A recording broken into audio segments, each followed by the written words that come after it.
This is the Forge Audio Network, your official source for all things Forge FC. Here's your host, Anthony Urciuoli. Hello, Forge fans. We're back. It's the Forge Audio Network. I'm Anthony Urciuoli. This is Season in Review, Part 3 of 3. If you missed the first two, I highly recommend you catch up. You won't know what's happening in this one unless you've watched, because it's not. You can just watch this one if you want. But for the full effect, for the full review, I highly recommend checking out the first two. In part 1, we talked about the defensive third, the first third of the season, the middle third, where we focused on the middle, of course. And then this is the final third, the attacking third. We'll be joined by Alexandre Gangué-Ruzic, who is a soccer analyst with One Soccer, campl.ca, and is the guy when it comes to talking tactics and just, the intricacies of the game. And that's what we'll get into when Alex joins us very shortly. We will focus, though, on the Forge attack, the sexiest part of that group.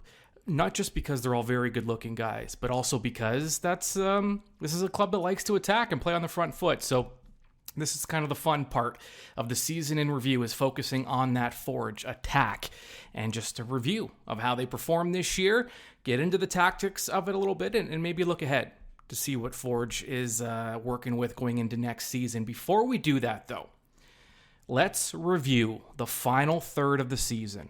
And for that, you won't have to think back too far. In fact, you only have to think back maybe like a month or two. We will start with the first leg of the CPL semifinal. Highly anticipated matchup between two bitter rivals, Cavalry FC, Forge FC. Leg 1 went down in Calgary, October 15th. Forge, at worst, wanted to come out of this with a draw. At best, come out with a win, because it was an aggregate, right? Combined score of the first and second leg. So Forge at least wanted a draw to be able to go home in leg 2, and just all they had to do was win to advance to the final.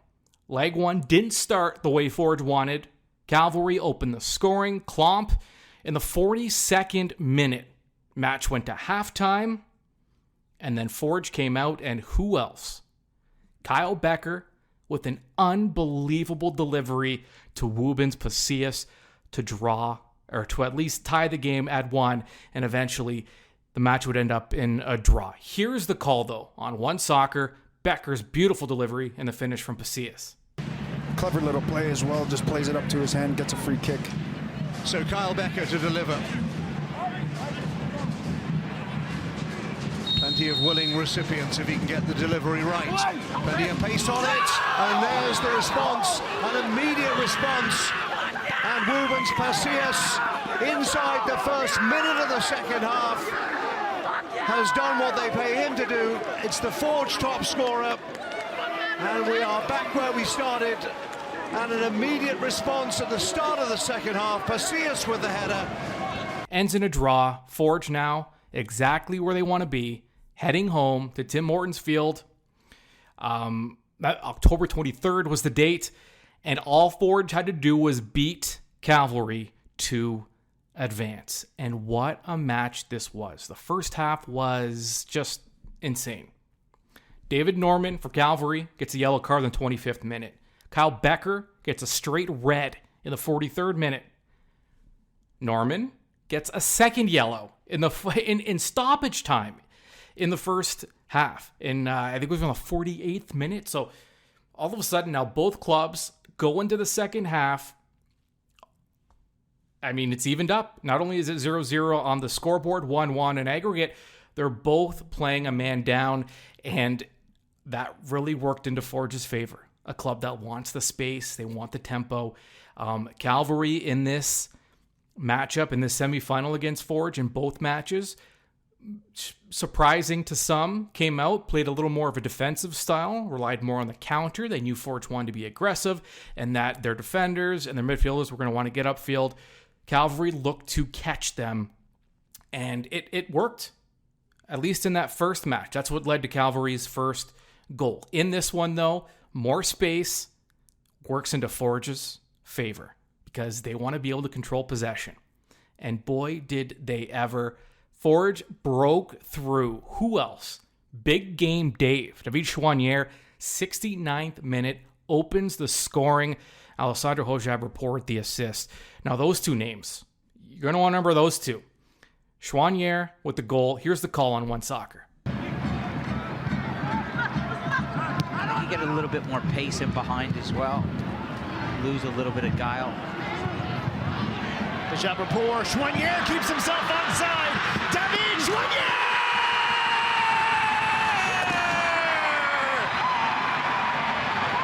David does it again! Choinière in the clutch! This is his MO! That was insanity at Tim Hortons Field. I remember standing on the sideline just taking in the atmosphere after that first goal. The bench erupted. Forge could feel it, but it wasn't over yet. There was still time to be played, a little over 20 minutes left. Forge, though, would get the insurance. Pacius would score his second goal of the semi. It was on a penalty in the 75th minute. Back to One Soccer. Frees up some space. Slips a brilliant pass back to Choinière. His cross goes off. Up for it when Pacius thought about the bike. Danger's not gone. It's Borges. Goes through the legs of Dan Klopp, then goes to ground. Point to the spot. Penalty for Forge.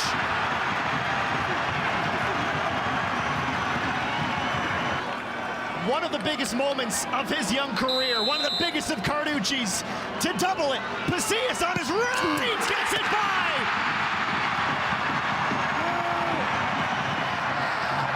What a moment for Woobs. Calvary, though, made things interesting. 78th minute, Bevan with the goal to make it 2-1. Forge cut the lead in half. Forge, though, would hang on. It's Mason Trafford. Escalante is down and off the pitch. He got hurt in that stab. It's Camargo, though, going back the other way, looking for Bevan. It's cut out. It's cleared. Forge, again, inevitable. A fourth consecutive Canadian Premier League final. Defender / midfielder. Alex Ashton-Janssen. A guy who was not supposed to be in that. We talked a lot about him in the first episode of the season in review when we focused on the defense. Ashton-Janssen, one of the best midfielders, holding midfielders in the Canadian Premier League, asked to step back and play center back whilst the club dealt with some injuries and some other things. Ends up playing the whole year, ends up being the most stable defender just in terms of he played, he was there. He played big minutes. He was a guy that was, he's kind of the linchpin with that defensive unit, which experienced a lot of adversity this year as a group, and injuries, played a major role for this club. But Ashton-Janssen steps back, not only performs admirably, named Defender of the Year, the league's best, not even his natural position. It was an unbelievable run for Ashton-Janssen. Here's Alex after he was named Defender of the Year. It feels great, for sure. It's been a learning experience, and but I've had great support from everyone in the club. David Edgar and Daniel Crutzen especially has helped me a lot. Had those to lean on, so it's been great. I think that's something you need to learn when you're a professional as well. You're not deciding whether you're a midfielder or a defender. You can call yourself what you want, right? But the coach places you where he wants to place you, and you can only do your best at that position, right? So I think we've been good in Forge with having players that are good at different positions, that can play a lot of different positions, and that also makes it harder for our opponents to scout us because you never really know what to expect. Forge, though, had their minds on other things. They were looking for their third CPL title in their fourth consecutive CPL Finals appearance, and they were off to Ottawa. And that is where we had it was my favorite storyline of the season. It was that irresistible force and the immovable object, the irresistible Forge and the immovable Atletico Ottawa, a club that prides itself on their structure, on their defense. Forge prides themselves on their defense because they were the top defensive club in the league, but the way they're able to defend so well is because of how good they are with the ball and the possession, the tempo, the passing, the movement, that ability to constantly be on the attack, whether it's even without the ball, whether they're pressing, but with the ball, they always want to be going forward. But for Ottawa, in their second year in the league, to be able to win a title against Forge, the evil empire of the CPL, which every other fan hates because they won. You want to be hated, a hated team in sports. It means you're doing something right. Ottawa, though, could not deliver. And who else would score in a final but Alexandre Gangué-Ruzic, the man who scored against Forge to dash their hopes of a three-peat the year prior at Tim Hortons Field. Now in Ottawa, wearing Forge colors, gets his club on the board. Here's that moment from One Soccer. Two-man wall for Atletico Ottawa, the captain, Carl Howarth and Ollie Bassett. Schwanier mostly marked by Baloo Tabla. Borges does go out with the header on and in! Forge straight first, and it's Alexandre Gangué-Ruzic, a header in the final, this time for Hamilton. What a ball that was into the box. Again, from a set play, Borges whips it in, and the header was first class. Borges with the delivery. Gangué-Ruzic scoring a goal very similar to the one he scored to sink Forge the year before, but now he puts Forge on top. It's 1-0. Forge did not let up. This was a dominant performance from start to finish. In the second half, the exclamation point. David Schwanier. Big game, Dave. Gangué-Ruzic, Schwanier, you could not have... If you had to predict which two players on Forge were going to score in this must-win match, those two had to be near the top of your list. Schwanier does what he does, a beautiful goal. 78th minute. Matusala with the assist. Here's the call. Dominic Samuel slides into that left back role. This is Matusala advancing, has an opening outside as a touch, another touch, brilliant, a goal, the go-ahead, dropping the hammer in the Canadian Premier League final. Who else but David Schwanier?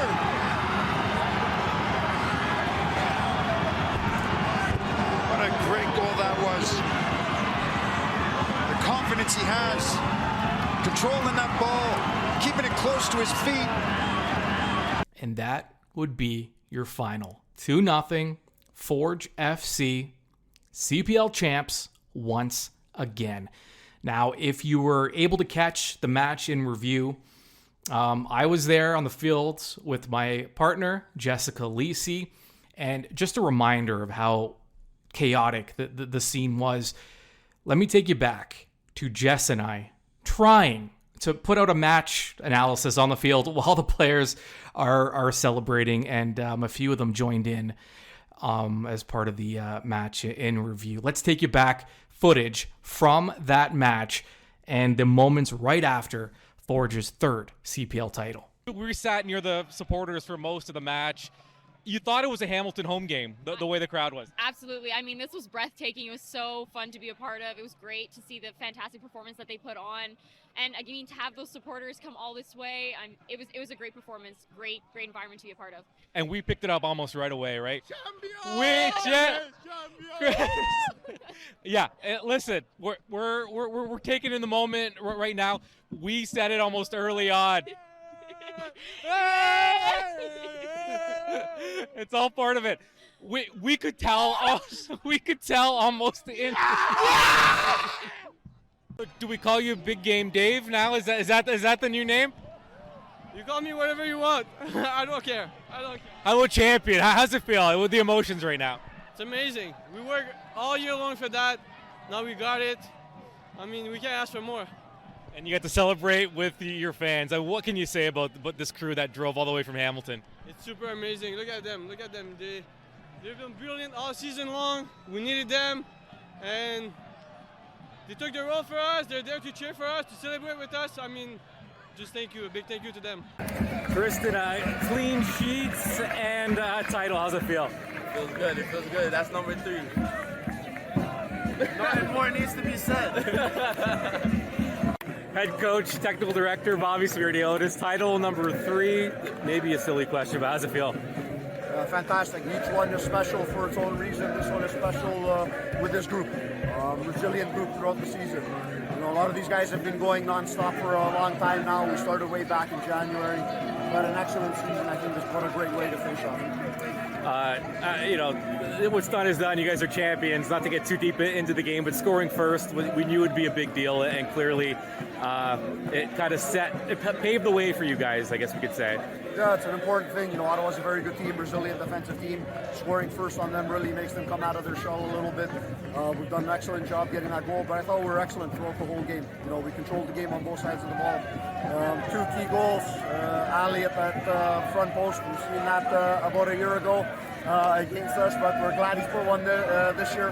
And then the man for magical moments, David Schwanya, absolutely brilliant.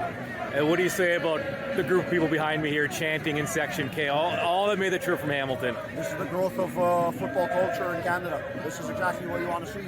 Not only our supporters that are here and sprinkled throughout the stadium, but just the general environment here. I thought it was a fantastic day for a final. And of course, we're even happier that we've come out as champions.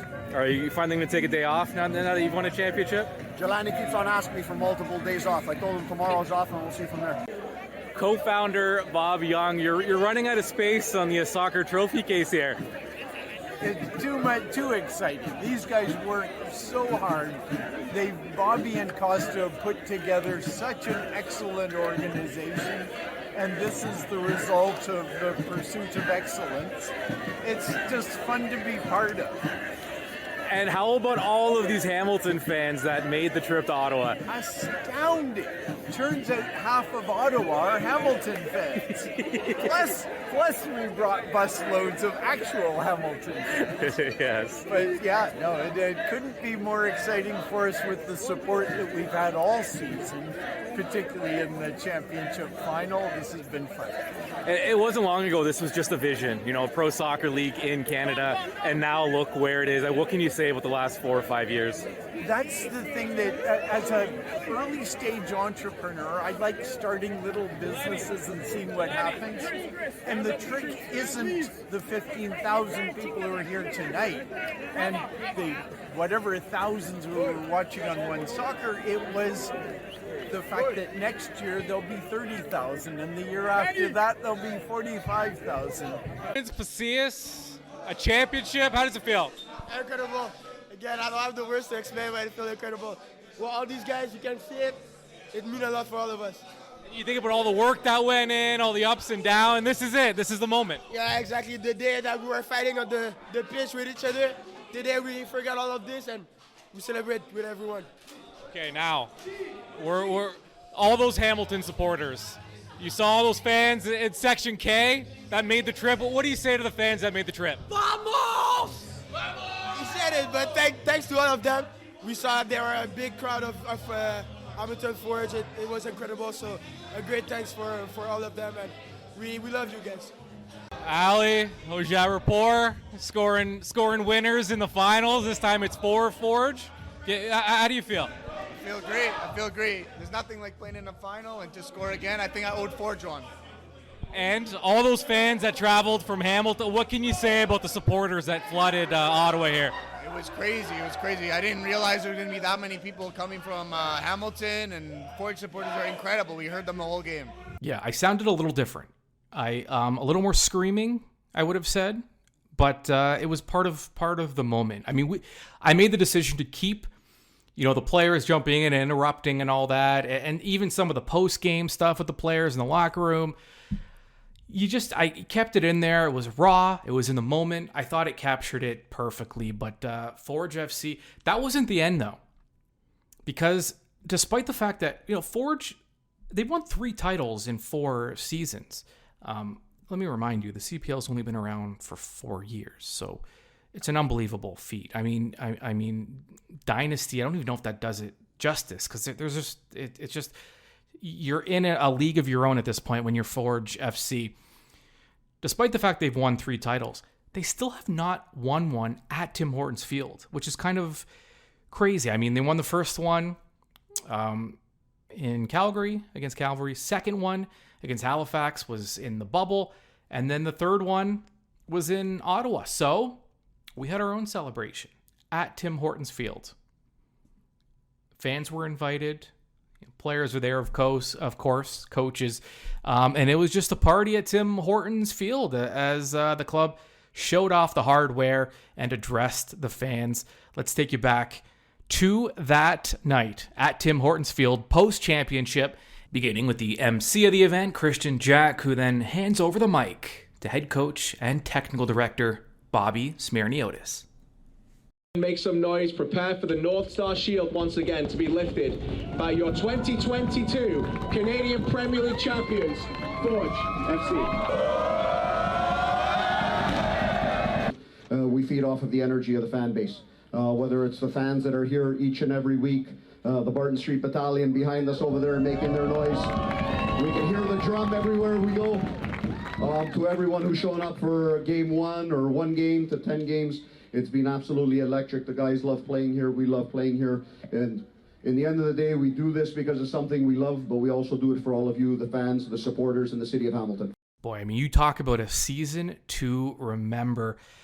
This club's provided so much for just entertainment and I mean, accomplishments and just things to cheer about and be happy about and be proud of as a fan. And even if you weren't, a lot of new soccer fans discovering Forge and just loving the atmosphere, the sense of community. Soccer provides something very unique. Access to the players, as part of the celebration. A lot of, after the amount of times and the amount of fans that have stories of, the time that they had a drink with Kyle Becker or got an autograph from Chouanier or hung out with Borges or had a conversation with Tristan Henry. The accessibility, it's like nothing else. And the fans, players, both equally thankful for each other.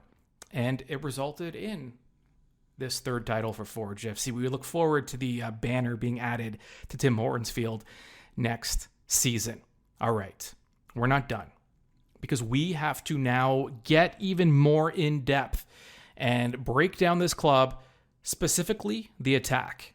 If you want the breakdown of the defense and the midfield, you can do so wherever you get your Forge content, YouTube, via podcast, wherever you get your podcasts.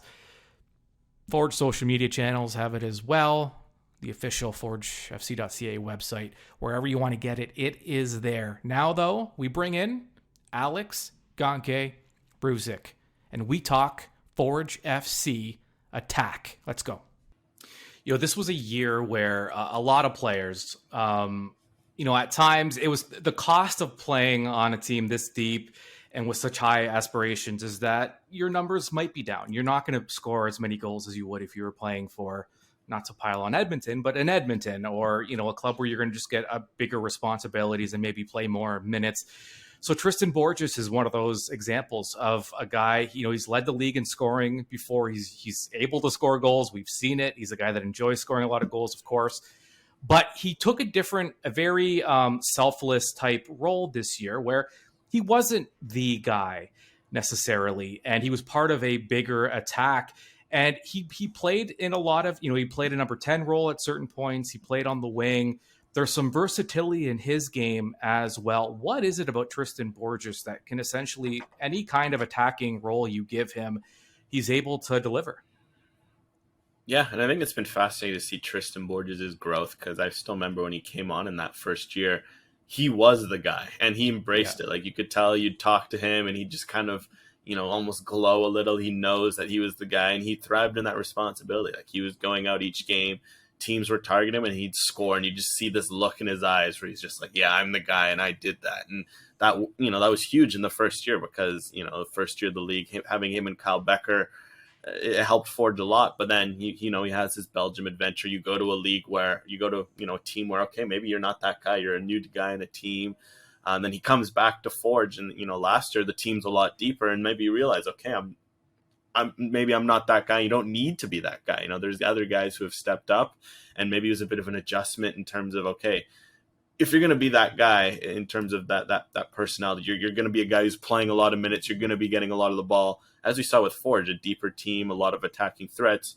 You need to get David Choinière touches, say, as an example. You need to get Woobens Pasillas touches. In the first year, Tristan Borges was going to get his touches, and that worked. Whereas now, you can't be letting some of those other guys get cold. There's a bit of an adjustment period. But what I liked now is that, he embraced it, like you mentioned, being that team guy. For him, it was okay, as long as I'm doing my part, I'm perfectly fine with that. And, he was comfortable in that. He was happy. You can tell that he was playing with the sort of freedom, because sometimes you can see it in players. They maybe get a little frustrated when they didn't get the ball.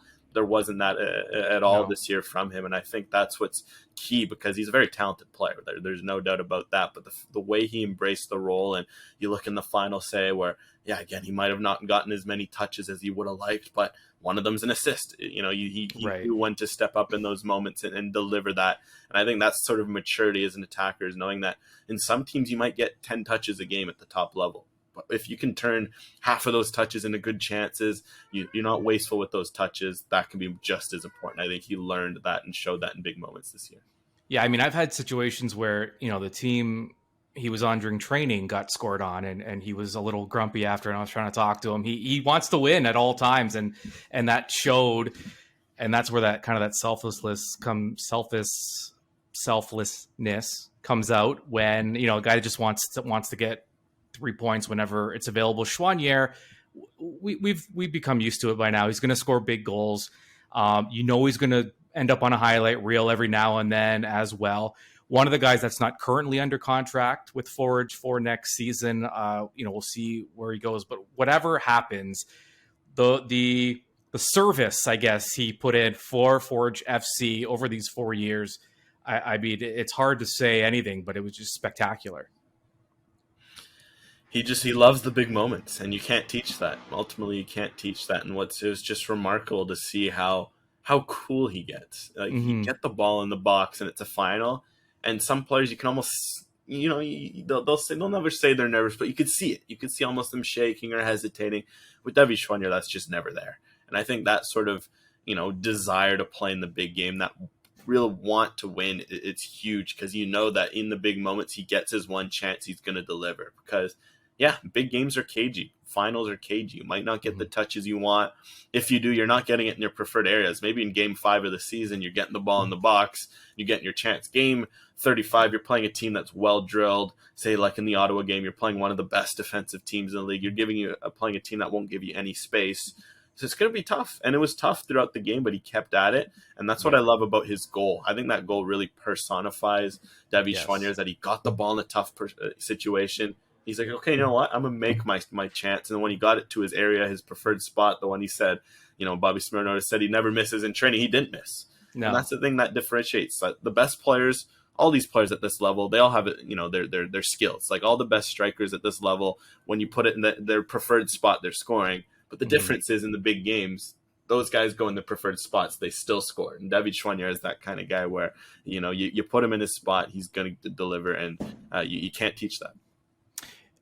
In terms of strikers, it'll be interesting next season because there's some big names still under contract for next season. Taron Campbell, Jordan Hamilton, Woobens Pasillas. 3 guys that could start for almost any other team in this league. So it's a bit of a log jam, but with those 3 guys, and you get something a little different with each, right? Campbell, he played wing at different times, so he can play in multiple forward positions. They like his work rate, they like his runs, and the stuff he can do off the ball as well. So let's maybe start with Pasillas, who had a breakout year this year and still very young. What does the future look like for a guy like Pasillas if he just keeps on this trajectory? Yeah, certainly he's someone, if you're looking across the CPL, he's someone who'd be primed for maybe a move upwards soon enough. And I think he's shown a lot of growth in his game for a young striker. I think, he's got a lot of tools that you like in terms of, okay, he's cool and calm in front of goal. He finishes. He's one of those other guys we talk about who loves the big games. He scored a lot of big game goals already for Forge in just 1.5 seasons.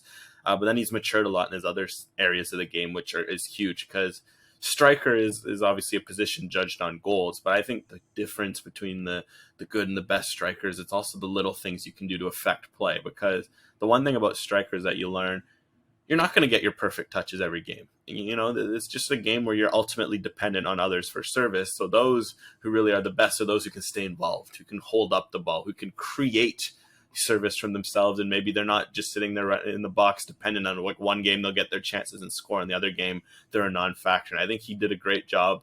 And this is tough for a lot of young strikers to realize, because at the younger levels they'll dominate because they're maybe more physical or faster than the others. When you go up to the pro game, you don't have those advantages. But Pasillas did a great job of staying engaged in games. Even you look at games where he wasn't, getting those chances in the box, he stayed involved. And I think because of that, he's got a very high ceiling. And I think he's someone that if he stays, he can certainly continue to score a lot of goals. But if not, he could be very primed to make a jump up to a different level.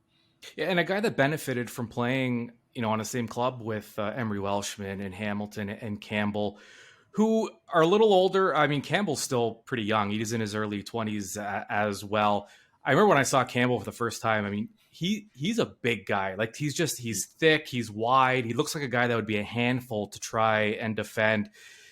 Again, maybe he didn't score as many goals as he would have liked, but as has been the theme here, sometimes you have to sacrifice some of the stats for the greater good, if you want to call it that.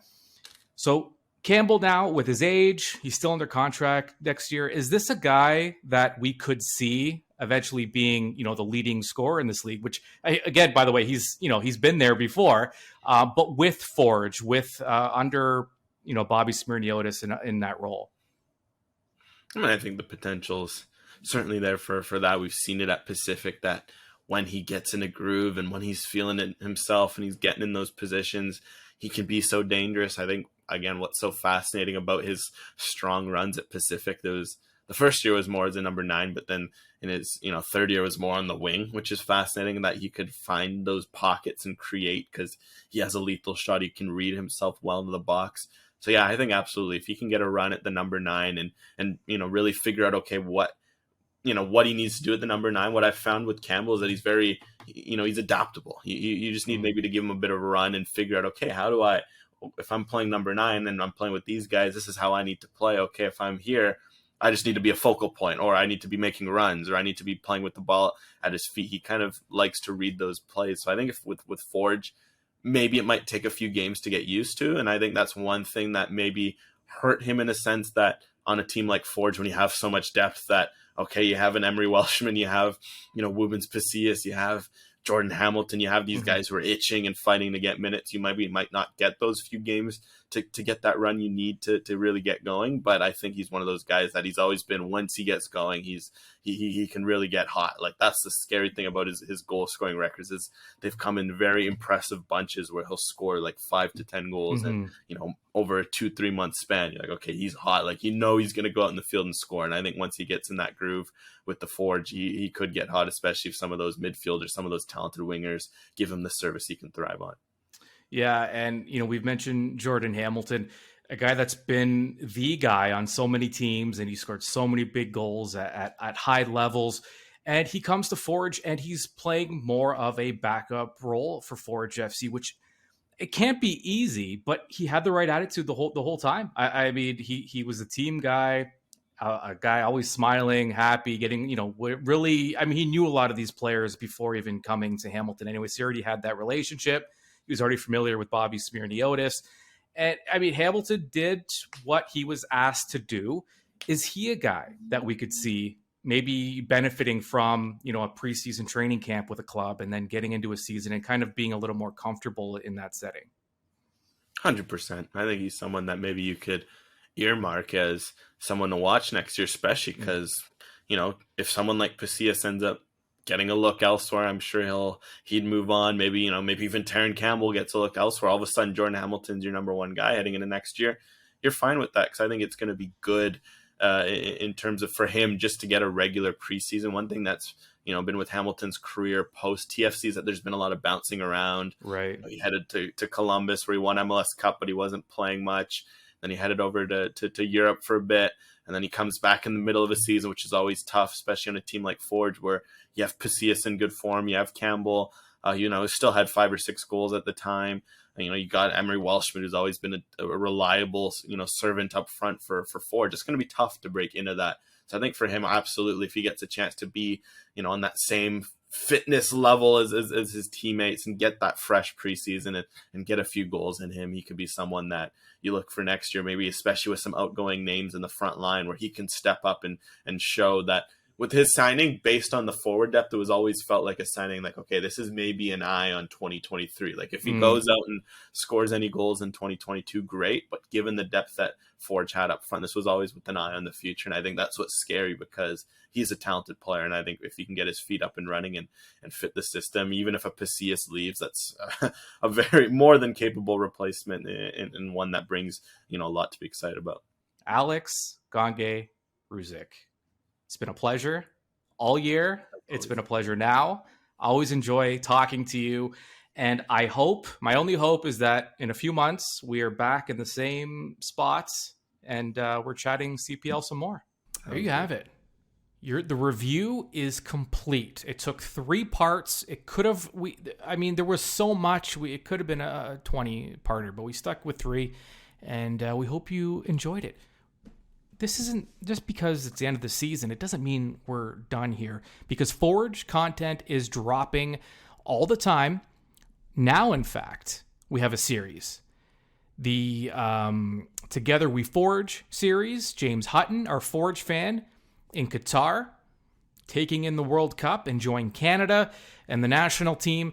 And he's giving us some insight on what's going on in Qatar and what it's like. What is it like visiting Qatar to watch the World Cup? James fills us in. You can catch up on those episodes as well, and more will come right up until the end of the tournament. Forge fans, Forge faithful, it's been a blast.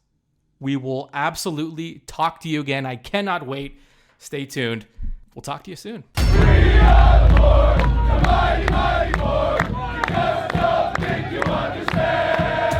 Forge Audio Network with Anthony Urciuoli. Subscribe on Spotify or wherever you get your podcasts.